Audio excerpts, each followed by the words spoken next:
ভূত এক্সপ্রেসে সাধারণ মানুষের সাথে ঘটে যাওয়া সত্যি ঘটনাগুলোই বলা হয়। যারা ভূতে বিশ্বাস করেন না তাদের আমরা বিশ্বাস করতে বলবো না, কারণ ভূত আছে কি নেই সেটা যাদের সাথে ঘটনা ঘটেছে তারাই বলবে। তাই ভূত এক্সপ্রেসের ঘটনাগুলোকে বিনোদন হিসেবে নেওয়ার অনুরোধ রইল। ভূত এক্সপ্রেস।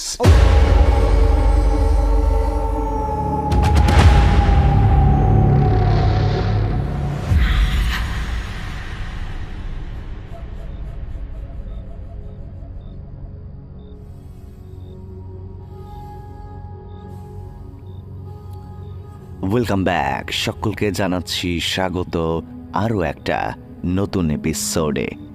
এই মুহূর্তে আপনারা শুনছেন ভূত এক্সপ্রেস। আমি শুভ আছি আপনাদের সঙ্গে, আর আশা করছি আপনারা সকলেই ভালো আছেন এবং সুস্থ আছেন। আজকের এপিসোডে দুটো ঘটনা আছে, দুটো ঘটনাই বেশ জমজমাট এবং ভয়ের ঘটনা। দেরি করব না, শুরু করব আজকের এপিসোড। চলে যাব প্রথম ঘটনায়।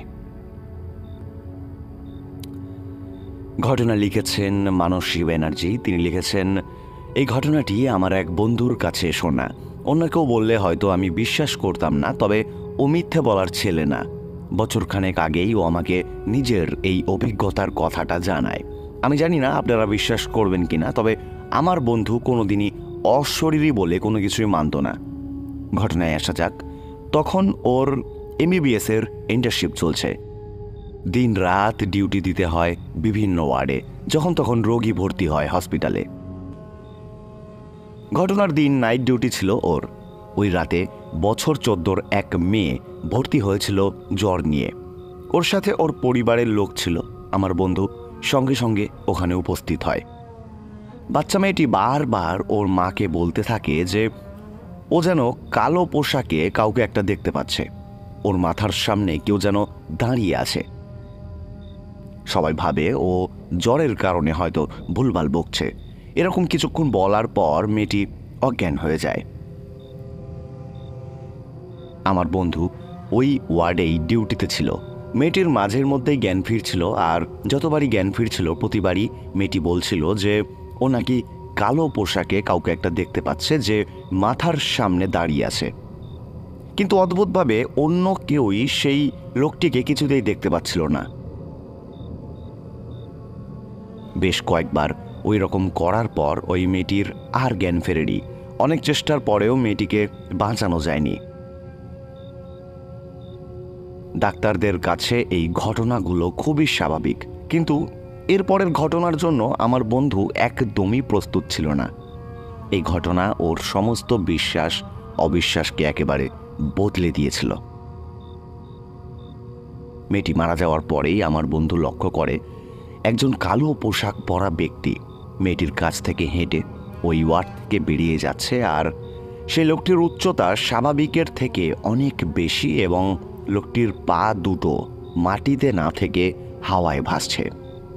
দাদা, এই ছিল ঘটনা। এই ছিল প্রথম ঘটনা। চলে যাব দ্বিতীয় ঘটনায়। ঘটনা লিখেছে মৈত্রী চ্যাটার্জি। তিনি লিখেছেন, আমি তখন ক্লাস 5-এ পড়ি। একদিন লাস্ট পিরিয়ডে পিটি স্যার ঘোষণা করলেন পরশু থেকে গরমের ছুটি, অর্থাৎ আগামীকাল পর্যন্ত ক্লাস হয়ে ছুটি পড়ে যাবে স্কুলের। এই কথা শুনে আনন্দের আর সীমা রইল না। গরমের ছুটি মানেই পাহাড়ের কোনো ঠান্ডা জায়গায় চুটিয়ে ঘুরতে যাওয়া, কিন্তু এর সাথে বন্ধুদেরকে 1 মাস ধরে মিস করার দুঃখটাও ছিল। তাই কয়েকজন বন্ধু মিলে ঠিক করলাম আগামীকাল টিফিন টাইমে অথবা স্কুল ছুটি হওয়ার পর একটু ঘুরতে যাব কাছেপিঠে কোথাও। এলাকার হেন কোনো জায়গা আমরা বাকি রাখিনি চষে বেড়াতে, শুধুমাত্র হাতে গোনা কয়েকটা পাড়া বা অলিগলি ছাড়া। পরের দিন স্কুল হাফ ছুটির পর আমরা কিছু বন্ধুরা মিলে ছুটলাম আমাদের ওই এলাকার বিখ্যাত টিবি হসপিটালের মাঠে। স্কুলের পেছনের গেট দিয়ে শর্টকাটে দিব্যি ওই হসপিটালের মাঠে পৌঁছে যাওয়া যায়। এই মাঠে আমরা এর আগেও বহুবার এসেছিলাম, কিন্তু তাও মনের স্বাদ পূরণ হয়নি। দুপুর 1:30 নাগাদ স্কুল হাফ ছুটি হওয়ার দরুন একটা সুযোগ পেয়ে বন্ধুরা মিলে গেলাম ওই দিন ওই হসপিটালের মাঠে। হসপিটালটা নিয়ে মানুষের মুখে মুখে বিভিন্ন ধরনের গা ছমছমে কাহিনী প্রচলিত ছিল। তার প্রধান কারণ হলো যে হসপিটালের মেইন বিল্ডিংয়ের সাথে লাগোয়া একটা লাশ কাটা ঘর, যেটা কিনা ওই মাঠের ওপরেই ছিল। কি যে সাহসী ছিলাম তখন, ভূতের ভয় থাকলেও মনের জোর ছিল ভীষণ। ভাবতাম এর শেষ দেখেই ছাড়ব, যা কিছু রটেছে তা দেখতে চাই। তবে ওই লাশ কাটা ঘরটা কিন্তু মর্গ ছিল না। শুনেছিলাম ওই ঘরটা নাকি শুধু নতুন জুনিয়র ডাক্তারদের প্র্যাকটিসের জন্য ব্যবহার করা হতো। সেখানে এক অবাঙালি দারোয়ান কাকু সবসময় পাহারায় থাকতেন। সে আবার বেশ মাইডিয়ার টাইপের লোক। আমাদের সাথে ওনার দেখা হলেই একগাল হেসে কথা বলতেন তিনি। তখনকার দিনকাল এখনকার মতো এত খারাপ ছিল না। দারোয়ান কাকুটিকে আমাদের মনের কথাটা বলতেই তিনি না বলে একটা ফ্যাকাশে মুখ করে চুপ করে গেলেন। আমি তাকে বললাম যে, কাকু, শুধু একটি বার যাব, ঘরের ভেতরটা দেখার আমাদের ভীষণ ইচ্ছা। কাকু একটু ভেবে রাজি হওয়ার মতো করে বললেন যে, শুনো বিটিয়া, একটুখানি চোখ বুলিয়েই চলে আসবে, কিন্তু কেউ জানতে পারলে আমার চাকরিটা আর থাকবে না। যেহেতু মাঠের ওপর বাইরের দিকে ঘরটা ছিল, তাই খুব সহজেই আমরা ঢুকে পড়লাম।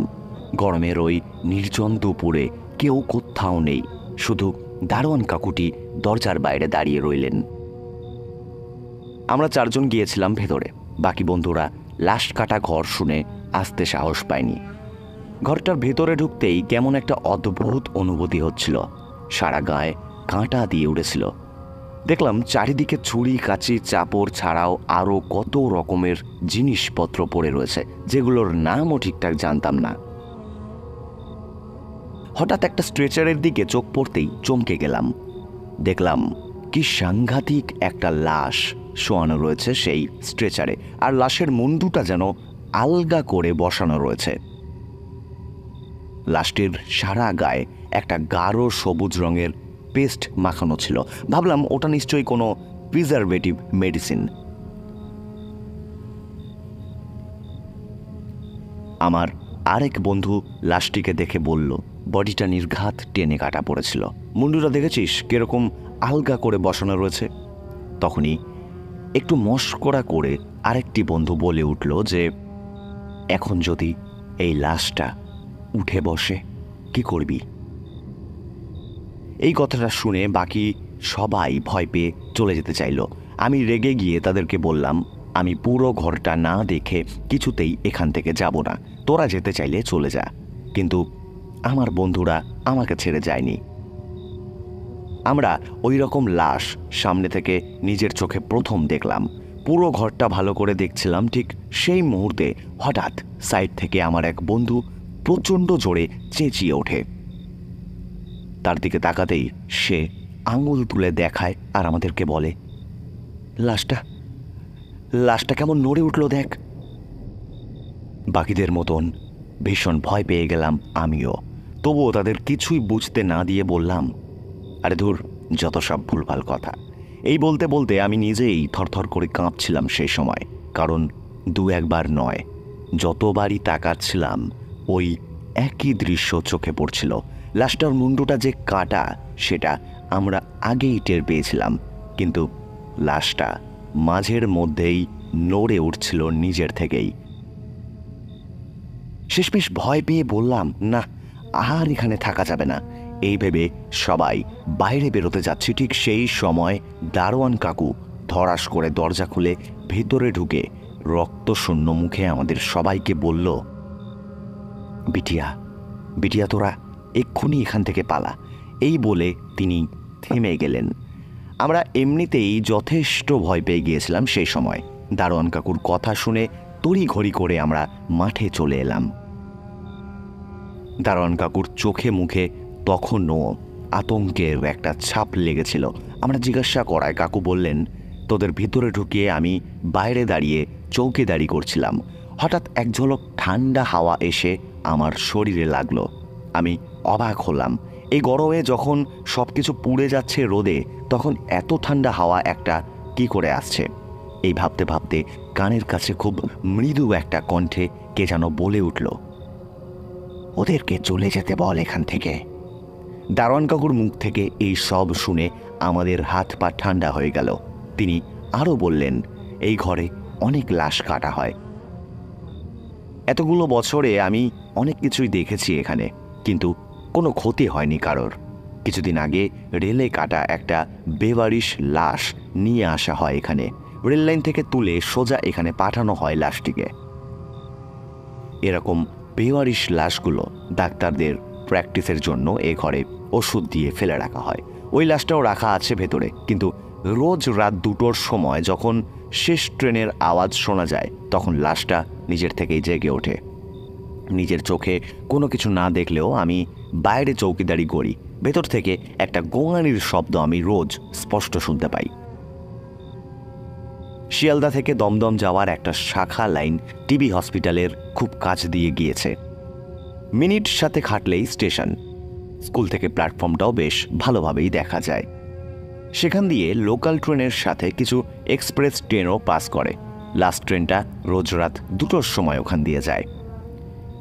দারোয়ান কাকুর মুখ থেকে এই কথাগুলো শুনে আমরা বুঝলাম কাকু হয়তো সেটার কথাই বলছে।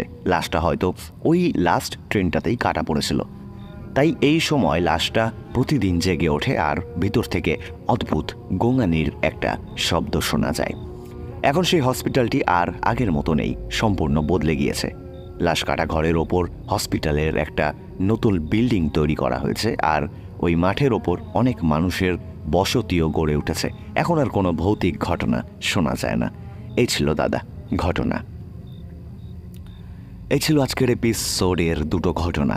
কেমন লাগলো আজকের এপিসোড আমায় কমেন্ট করে জানিও। সবাই ভালো থেকো। আজকের মতো শুভরাত্রি। ভূত এক্সপ্রেস।